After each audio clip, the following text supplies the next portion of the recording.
ওম নম ভগবতে বাসুদেবায় নম। রাধে রাধে। গীতার মূল্যায়নের আজকের ভিডিও, প্রকৃত সুখ কোথায়? শ্রীমদ্ ভগবদ গীতার গোপন সূত্র। শ্রীমদ্ ভগবদ গীতার পঞ্চম অধ্যায়ে 21 নম্বর শ্লোক থেকে জানব। 21 নম্বর শ্লোক সংস্কৃতে বলা হয়েছে, বাহ্য পশ্যস্য শক্তাত্মা বিন্দত্তাত্মনি যৎসুখম সব্রহ্মযোগ যুক্তাত্মা সুখম অক্ষয় অশ্রুতে।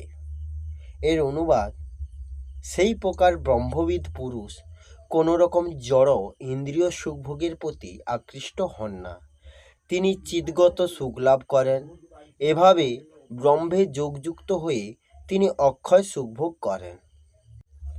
এই শ্লোকের তাৎপর্য হল, কৃষ্ণ ভাবনায় ভাবিত মহাভাগবত শ্রী যমুনাচার্য বলেছেন, ভগবত ভক্তি লাভপূর্বক ভগবান শ্রীকৃষ্ণের পদারবিন্দের সেবায় নিয়োজিত হবার ফলে আমি যখন থেকে নব নব রসের আচ্ছাদন করছি, তখন থেকে নারী সঙ্গমের কথা মনে হলে সেই চিন্তার উদ্দেশ্যে আমি থুৎকার করি এবং ঘৃণায় আমার মুখ বিকৃত হয়। ব্রহ্মযোগী বা কৃষ্ণ ভাবনায় ভাবিত ভক্ত ভগবানের প্রেমময় সেবায় এতই তন্ময় থাকে যে তখন আর ইন্দ্রিয় সুখভোগ করার বাসনার প্রতি তার লেশমাত্র রুচি থাকে না। জড়জগতের স্ত্রীসঙ্গ করাটাই হচ্ছে সর্বোচ্চ সুখ। সমগ্র বিশ্ব এরই মোহে চালিত হচ্ছে। দেহ সর্বস্ব বিষয়ী লোকেরা এর প্রেরণা ছাড়া কোনো কাজই করতে পারে না। কিন্তু কৃষ্ণ ভাবনায় ভাবিত ভক্ত কামসুখ পরিহার করে মহা উৎসাহের সঙ্গে কর্ম করতে থাকেন। সেটি পরমার্থ উপলব্ধির পরীক্ষা। পরমার্থ উপলব্ধি ও কাম উপভোগ সম্পূর্ণ বিপরীত ধর্মী। জীবমুক্ত কৃষ্ণভক্ত কোনো রকম ইন্দ্রিয় সুখভোগের প্রতি আকৃষ্ট হন না। এই শ্লোকে ব্যাখ্যা হল, বাহ্য পশ্যস্য শক্তাত্মা, অর্থাৎ পরমাত্মা ব্যতীত শরীর, ইন্দ্রিয়, মন, বুদ্ধি, প্রাণ ইত্যাদিতে এবং শব্দ, স্পর্শ ইত্যাদি বিষয়ে সংযোগজনিত সুখে যিনি আসক্তি রহিত হয়েছেন, সেই সব সাধকদের উদ্দেশ্যে এই পদটি প্রযুক্ত হয়েছে। যেসব সাধকের আসক্তি এখনও দূর হয়নি, কিন্তু যাদের উদ্দেশ্য এই সমস্ত আসক্তি বর্জন করা, তাদেরও আসক্তি রহিত বলে মনে করা উচিত। কারণ উদ্দেশ্যতার দৃঢ়তা থাকায় তাদের আসক্তি শীঘ্রই দূর হয়। আগের শ্লোকে বর্ণিত প্রিয় বস্তুর প্রাপ্তিতে হর্ষান্বিত এবং অপ্রিয় প্রাপ্তিতে উদ্বিগ্ন হওয়া উচিত নয়। এইরূপ স্থিতি লাভ করার জন্য বাহ্য বিষয়ে আসক্তি রহিত হওয়া প্রয়োজন। উৎপত্তি ও বিনাশীর বস্তু মাত্রই বাহ্যপস্য বলা হয়। তা সেটি সম্পর্কে বাইরে থেকে বা অন্তর থেকে যাই হোক, এটি বাহ্যপর্শে যতক্ষণ আসক্তি থাকে ততক্ষণ নিজ স্বরূপের অনুভব হয় না। বাহ্য বস্তু সকল সদা পরিবর্তনশীল, কিন্তু আসক্তির জন্য মনোযোগ সেই পরিবর্তনের দিকে যায় না এবং তাতেই সুখ অনুভব হয়। পদার্থগুলিকে অপরিবর্তনশীল ও স্থির বলে মনে করেই মানুষ তা থেকে সুখ নেয়, কিন্তু প্রকৃতপক্ষে ওইসব পদার্থে সুখ থাকে না। পদার্থগুলি থেকে সম্পর্ক বিচ্ছিন্ন করলে সুখ হয়। সেই জন্য গাঢ় নিদ্রার সময় যখন সমস্ত পদার্থের সঙ্গে সম্পর্কে বিস্মৃতি আসে, তখনই প্রশান্তি আসে। ভ্রম হচ্ছে এই যে মানুষ পদার্থ বিনা বেঁচে থাকতে পারে না, কিন্তু প্রকৃতভাবেই দেখলে বোঝা যায় যে বাহ্য পদার্থগুলির প্রভাব চলে না গেলে মানুষ বাঁচতেই পারে না। সেই জন্য সে নিদ্রায় যায়, কারণ গাঢ় নিদ্রায় সে বাহ্য পদার্থগুলিকে বিস্মৃত হতে পারে। পদার্থগুলির কথা শুধু ভুলে গেলেও নিদ্রায় যে সুখ, সতেজতা, শক্তি, নিরোগভাব, নিশ্চিন্ততা ইত্যাদি পাওয়া যায়, জাগ্রত অবস্থায় পদার্থগুলির সংস্পর্শে তা লাভ করা যায় না। তাই জাগ্রত অবস্থায় মানুষের বিশ্রাম নেওয়ার, প্রাণী ও পদার্থগুলি থেকে বিচ্ছিন্ন থাকার ইচ্ছা জাগে। সে নিদ্রাকে অত্যন্ত প্রয়োজনীয় মনে করে, কারণ আসলে পদার্থগুলি থেকে দূরে থাকলে মানুষ জীবন লাভ করে। নিদ্রার দুটি দিক থাকে। প্রথম হলো মানুষ বাহ্য পদার্থগুলির সম্পর্ক থেকে বিচ্ছিন্ন হতে চায়, এবং দ্বিতীয়ত তার মধ্যে এই ভাব থাকে যে নিদ্রাভঙ্গে তাকে এই কাজ করতে হবে। এই দুটি ব্যাপারের মধ্যে পদার্থ বা বস্তুগুলির সঙ্গে সম্পর্ক বিচ্ছেদ করতে চাওয়া হলো নিজের ইচ্ছা, যেটি সর্বদা একইভাবে থাকে, কিন্তু কার্য করার যে ভাব তা পরিবর্তিত হতে থাকে। কার্য করার ভাব প্রবল থাকার জন্য মানুষের দৃষ্টি পদার্থগুলি থেকে সম্পর্ক বিচ্ছিন্ন হওয়ার দিকে যায় না।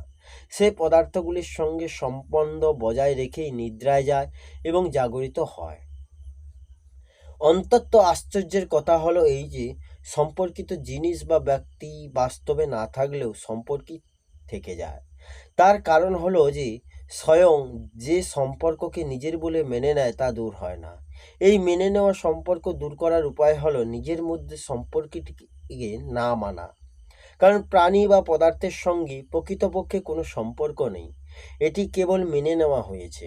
মেনে নেওয়া ব্যাপারটি না মানলে তার সম্পর্ক থাকতে পারে না, আবার মেনে নেওয়া ধরে থাকলে তা অন্য কোনো সাধনার দ্বারা দূর করা যায় না। তাই মেনে নেওয়া সম্পর্ক ভিতর থেকে অস্বীকার করতে হয়, তবেই মুক্তি স্বতঃসিদ্ধ হয়। বাহ্য পদার্থের সঙ্গে সম্পর্ক অবাস্তব, কিন্তু পরমাত্মার সঙ্গে আমাদের সম্পর্ক বাস্তব। সুখের আশায় মানুষ বাইরের পদার্থগুলির সঙ্গে নিজের সম্পর্ক গড়ে তোলে, কিন্তু পরিণামে যে কেবল দুঃখই পায় তা অনুভব করলেই বাহ্য পদার্থে আসক্তি দূর হয়। বিন্দ তত্ত্বনি যৎসুখম, অর্থাৎ বাইরের পদার্থগুলির আসক্তি দূর হলে অন্তঃকরণে সাত্ত্বিক সুখ অনুভূত হয়।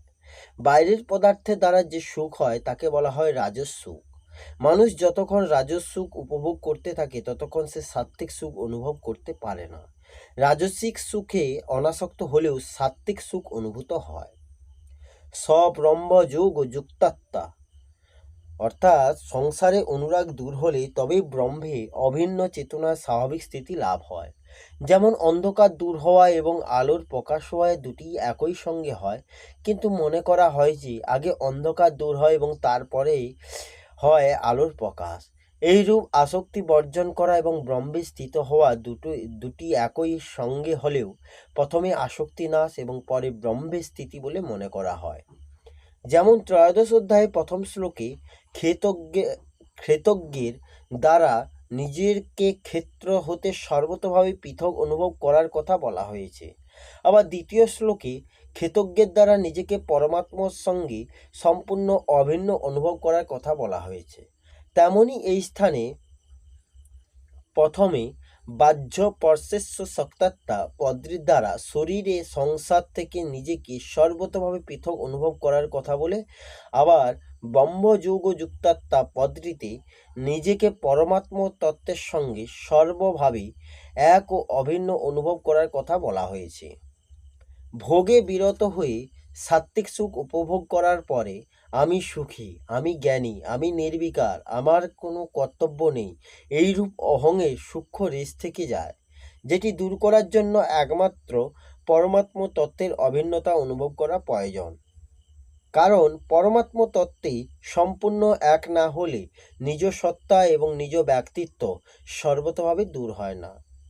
সুখম অক্ষয় মস্যতে, অর্থাৎ সাধক যতক্ষণ সাত্ত্বিক সুখ উপভোগ করতে থাকে ততক্ষণ তার মধ্যে সূক্ষ্ম অহং সূক্ষ্ম পরিচ্ছন্নতা থেকে যায়। সাত্ত্বিক সুখ উপভোগ না করলে অহং সর্বতভাবে দূর হয় এবং সাধকের পরমাত্মা স্বরূপ চিন্ময় নিত্য একরসম্পন্ন অবিনাশী সুখ অনুভব হয়। এই অক্ষয় সুখকেই আত্মনিক সুখ, অত্যন্ত সুখ, ঐকান্তিক সুখ ইত্যাদি নামে অভিহিত করা হয়েছে। এর অনুভব হলে ওই পরমাত্ম তত্ত্বের স্বাভাবিক আকর্ষণ জন্মায়, যাকে বলা হয় প্রেম। এই প্রেম কখনো ভাটা পড়ে না, বরং এটি দিন দিন বেড়েই চলে। এই তত্ত্বের প্রসঙ্গ আলোচিত হলে, এর উপর বিচার বিবেচনা হলে আগের থেকে একটু নূতনত্ব দেখা যায়। একেই বলে প্রতিক্ষণ প্রেমের বুদ্ধি হওয়া। এতে একটি বোঝার ব্যাপার হলো যে প্রেম প্রতি মুহূর্তে বাড়লেও যদি মনে হয় আগে কম ছিল এবার পূর্ণ হয়েছে, তাহলে এটি হলো সাধন অবস্থা। আর যদি নতুন ভাব দেখলেও আগে কম ছিল এখন পূর্ণ হয়েছে এটি মনে হলে তাহলে বুঝতে হবে সেটি সিদ্ধ অবস্থা। এই হলো শ্রীমদ্ ভগবদ্গীতার কর্মসন্ন্যাস যোগের 21 নম্বর শ্লোকের অনুবাদ সহ ব্যাখ্যা। আসবো পরের ভিডিওতে। রাধে রাধে, জয় শ্রীকৃষ্ণ, জয় গীতা।